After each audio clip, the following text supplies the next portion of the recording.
Yo, what's up, guys? Everyone, today I'm gonna be talking about the Yankees. Now, as a Yankees fan, second base slash third base has been a massive hole this season for a team that is one of the best offenses in baseball. A team that currently has a really good pitching staff. The bullpen, it's at points volatile. At points, it's really good. There's only really like one or two guys at most really trust in the bullpen currently. In my opinion, that's really just like Luke Weaver and Mark Leiter Jr. Mark Leiter Jr. He's a really good pitcher. He feels like every time he's pitching, it's just something going on in base paths. And then you got setup man Devin Williams, because outside of that, I really don't trust many people on this team. But we're here to talk about the infielders. The Yankees currently have a record of 36-22, fourth best record in Major League Baseball. They are 2 games behind the Tigers, who lead the entire MLB in wins at 39-21. They have won 7 of their last 10 games. The Yankees have, after getting pretty much embarrassed this last series by the Dodgers. Let's go ahead and talk about some infielders they should go ahead and look at. I have 3 guys in particular. It's really tough. I was looking at guys that are really good bats, guys that would make sense, guys that teams aren't, quote unquote contenders at this very moment, that if they would go ahead to make a trade, I would not be surprised at all. But other than that, enough yapping. Let's get straight into the video. Alright, so coming in at number 3, I have Yoan Moncada, third baseman of the Los Angeles Angels. Now, Yoan Moncada has a beautiful lefty swing. He's currently in the midst of a bounce-back season. The Angels are 26-32. We had just swept the Angels, and he had just homered off of Devin Williams, funny enough. And they've also lost 7 of their last 10 games. He's 30 years old. He's only on a 1-year deal for $5 million after being pretty dreadful / injured for the last couple of seasons before this year. He's currently hitting .237 this season with a .336 on base, .505 slugging to give him a .841 OPS in 30 games in also like 97 at bats. He currently has a 135 WRC plus. People that don't know what WRC plus or OPS plus is, basically 100 is league average. He's 35% better than league average in his less than 100 at bats this season. He also has a .8 F4 and only 97 at bats. And like I mentioned earlier, only 30 games this season. He has 6 homers, 19 RBIs. He is currently slightly overperforming his expected batting average, his expected WOBA, and also his expected slugging as well. He's not currently qualified because of at bats, because he only has 97, but he would have the 5th highest WRC plus among third basemen this season, only behind Jose Ramirez, Alex Bregman, Manny Machado, and also rising quote unquote star Maikel Garcia. Now, he does have a high K rate this season at at 28.3%, which is the bottom percentile, which is not qualified yet, but he would be in the bottom tier percentile in strikeout rate. He does have a high percentage walk rate, and he's in a high percentile with a 11.5% walk rate. And he also is not fleet of foot. He's not quick. He's only in the 43rd percentile in sprint speed. Defensively, he's not great as well. He has -3 DRS and -2 OAA at third base. Now, versus righties, he has a 167 WRC plus, 953 OPS, 272 average, 372 on base, and a 580 slugging. 12 of his 22 hits versus righties are extra base hits. He has 6 homers, 5 doubles, and a triple in 30 at bats with a 408 WOBA. Now, what is WOBA? WOBA just means what is a stat that determines what you do offensively in a plate appearance. It's just an offensive stat that really just breaks that down and puts that together. Now, I don't know if you can hear in the back, but they got like motorcycles just going insane, of course, right when I'm recording the video, on pace, on timing, of course. But yeah, he also versus lefty season has it's poultry, Like I said, versus righties, he does have a 408 WOBA.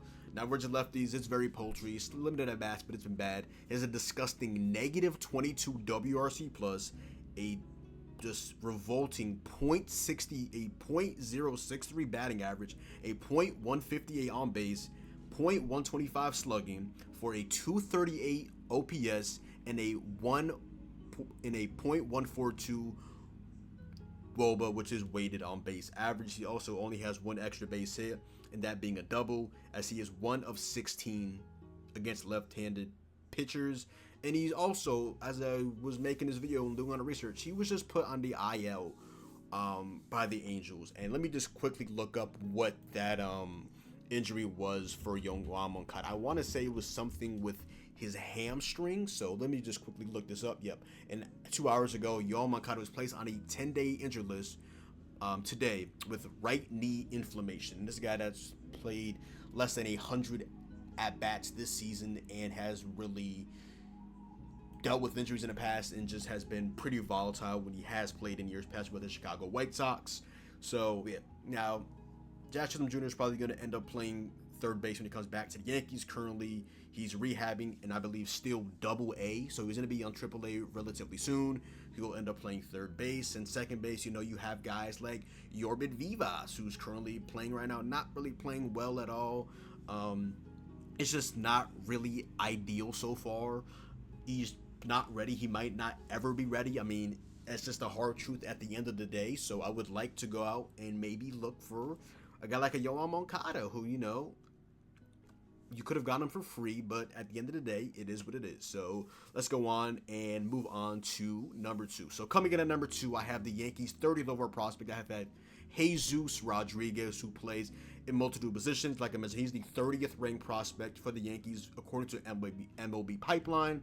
He's currently on the Yankees 40-man roster, and he can play catcher, first base, second base, third base, and also left field. He has 10 stolen bases this season, but he also does have 5 caught stealings. He is 23 years old. He has a 904 OPS in AAA, which is the 11th highest in AAA. He has a 124 WRC+. He's only 9 games played at third base, though, and he only has 1 homer in 37 games. Not a big homer guy whatsoever, but slugging isn't just determined by homers, also extra bases, obviously, like doubles and triples and things of that nature as well.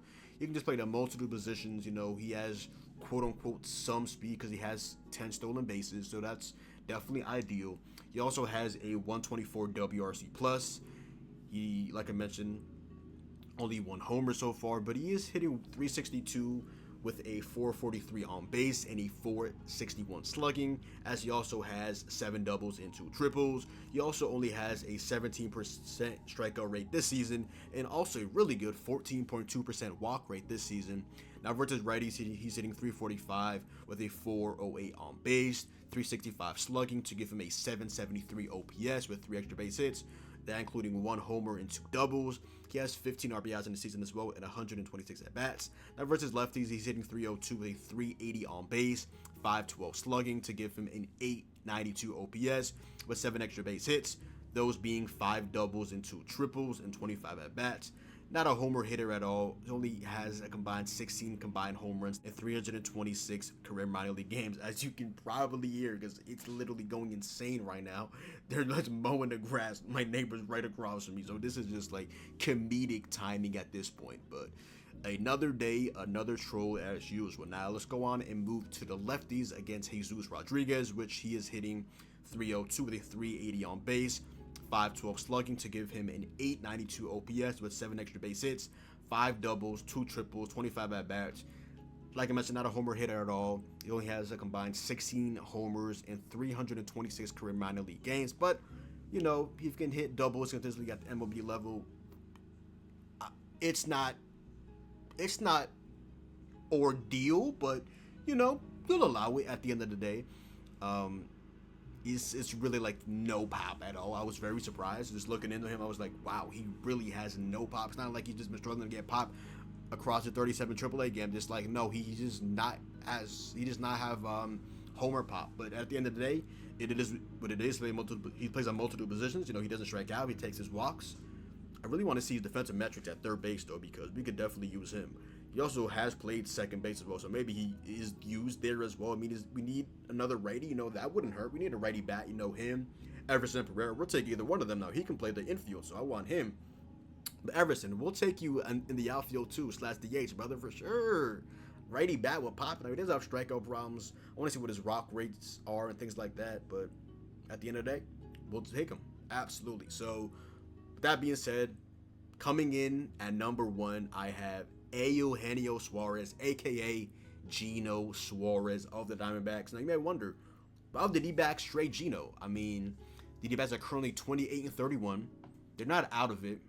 They have a really good offense. The pitching is the question mark, and Corbin Burnes just went down with looked like a pretty serious injury, unfortunately, as he was working his way back to really stardom, as he started off pretty rocky to the point where I'm wondering, was Corbin Burnes washed? And looking at his baseball as a fun, I was like, damn, he really might be in that tier, but he did end up bouncing back as of recent, had a good start against the Dodgers. He's been cooking recently, and then unfortunately he did get injured yesterday. As I'm recording this video on Monday, it happened on Sunday, but that is besides the point.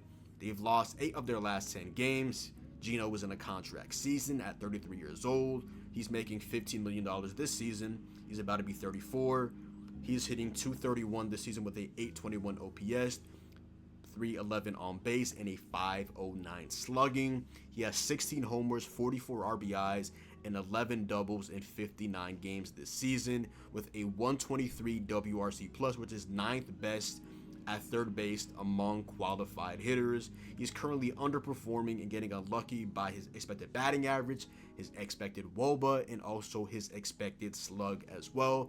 He's also crushing the ball with 85 and 83 percentiles in hard hit percentage and also barrel percentage as well. He has a WOBA currently, which is, again, what you do offensively in a plate appearance. That's the statistic right there, of 351, which again, he is underperforming. He has a 23.2% K rate, which is a lot down from his years past with the Diamondbacks, but especially in Seattle, which they were a heavy strikeout team. Now, fast forward to this year, they really only strike out a good amount versus left-handed pitching. Against righties, they don't really strike out as much. Now, how I know that? I'm a betting man. I'm constantly betting on strikeouts, so I know these stats like the back of my hand. So he's not striking out as much this season. He's only in the 41st percentile in strikeout rate. He has a 7.9% walk rate, which is in the 43rd percentile. He's 33rd percentile in sprint speed. He has -3 DRS, -6 OAA, and he does have .8 F4. Now versus righties, he has an 884 OPS with 21 extra base hits, including 13 homers and a 261 average on top of a 331 on base and a 553 slugging, with a 140 WRC plus and 161 at bats with a 377 WOBA. Now versus lefties, just like Moncada, it gets dicey. He's only hitting 137 with a 71 WRC plus on a 250 on base, 373 slugging to give him an OPS, which is pretty paltry, at 623 with 6 extra base hits. He has 3 doubles, 3 homers, and 51 at-bats with a 275 WOBA. So, like I mentioned, it's not ideal whatsoever for him versus left-handed pitching, but at the end of the day, it is what it is. Very surprising, though, a righty that hits righties better than they do lefties. Now, before in the video, I wanted to go ahead and just, usually I would do this in the beginning of the video, but I just remember now a couple of people that just honorable mentions. You know, it's gonna start with a pipe dream. Brandon Donovan and the Cardinals are in the playoff contention, but Brandon Donovan was a guy who wanted all offseason for Clark Schmidt, potentially even Luis Heel. At this point, might have to take even like a Will Warren because, you know, what's it called? Heel is injured, and Schmidt's a good pitcher. I'm just not enamored with him. So if you want Clark Schmidt for Brandon Donovan and some other things, call us up. High and Bloom. I think he's there with the Cardinals now. Hey, High and Bloom, call us up, big bro.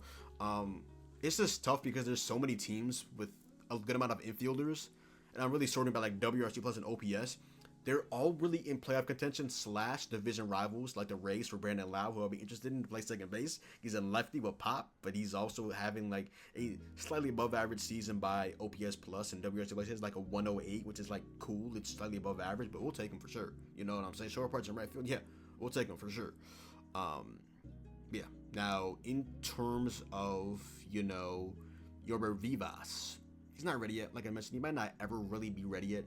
And another honorable mention, Nationals, Ahmed Rosario, quietly having a good season offensively. Now, defensively, he's a butcher as usual. Ahmed Rosario, I didn't really want to include him initially because he didn't really play too many games, but he also has really good underlying metrics. They look good. He has a 119 WRC plus, but again, it's not qualified because he didn't play enough games and had enough at-bats. But it's intriguing though, even though his defense is awful. I mean, he has -3 DRS and -6 OAA combined. He played pitcher this season, funny enough. Second base, he's played bad. Third base has been abysmal, and shortstop he played 2 innings as well. Also, Yankees prospect watch out for Rock Rizzio. You know, I remember something going on behind the scenes of him potentially not staying with the Yankees and going back to college when he initially got drafted. We're happy he's staying. You know, he's a dog. He gives me what's his name? Brandon Dietrich energy. He's just kind of looks jacked. He looks like a psychopath. He looks like an absolute dog. You feel what I'm saying? But he's playing really good. You know, his home run powers is definitely coming. You feel what I'm saying? Is a 1.033 OPS in high A this season with a 597 slugger percentage and 6 homers in 20 games alongside 2 doubles and also a triple as well. He's only 22 as well, by the way. Promotion season soon? I think so. I think we deserve that. You know, we'll be there for that Rock Region promotion. Yeah, we'll be there for sure. Another guy I want to mention before I end of the video, Miguel Vargas, the White Sox. You know, he made a swing change, and ever since that, he's been amazing. But while the White Sox want to trade him away, so yeah.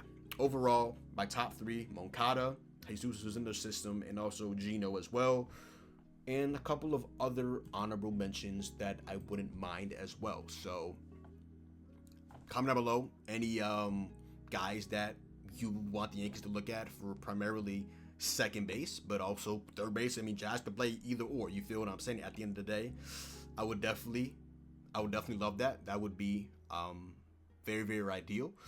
I think I'm gonna end the video off right there. Definitely a new type of video. Everybody that does videos like this, like I always watch, like Fireside Yankees. Shout out to my dogs, Ryan Garcia and Alex Wilson. The fact that y'all do these videos very, very normally. It's very tedious, not looking through clips and doing research, doing this and that, and being knowledgeable about all of this and that.